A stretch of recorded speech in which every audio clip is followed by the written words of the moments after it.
রামের আবির্ভাব দিবসে বর্ণময় শোভাযাত্রা উত্তর দমদম নগরের তরফে 2000-এর বেশি মানুষ যোগ দিয়েছিলেন এই শোভাযাত্রায়।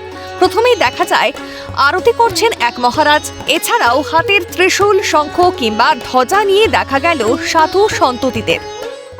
রামনবমী উপলক্ষে আজ সারা বাংলার বিভিন্ন প্রান্ত থেকে মিছিল কিংবা শোভাযাত্রা বের হয়েছে। তার মধ্যে নজর কাড়া শোভাযাত্রা আমরা দেখতে পেলাম উত্তর দমদম নগরের তরফ থেকে, যেখানে বেলঘুরিয়া কালচার মোড় থেকে শুরু হয়েছে এই শোভাযাত্রা এবং যাচ্ছে বিরাটি শরৎ কলোনি যে ক্রীড়াঙ্গন সেই মোড় অবধি।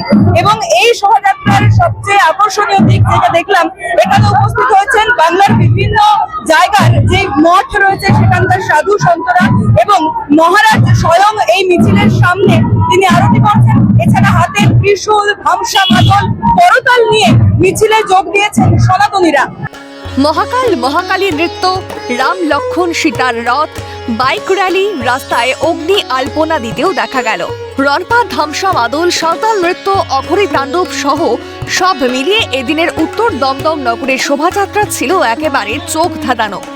অস্ত্র নিয়ে মিছিল না করেও রামনবমীর শোভাযাত্রা কতটা বর্ণাঢ্য এবং ধার্মিক হতে পারে তারই নিদর্শন দিল উত্তর দমদম নগরের শোভাযাত্রা। সব মিলিয়ে আজকের এই বর্ণাঢ্য শোভাযাত্রা চোখে পড়ার মতো, যা দেখতে ভিড় জমেছে রাস্তার দুপাশে। স্থানীয় মানুষরা সবাই বেরিয়ে এসেছেন এবং এই পুরো শোভাযাত্রার আকাশটা আজ গেরুয়া রঙে ঢেকে গেছে। ক্যামেরায় দেবাঙ্গনের সাথে পায়েল রায়, ক্যালকাটা।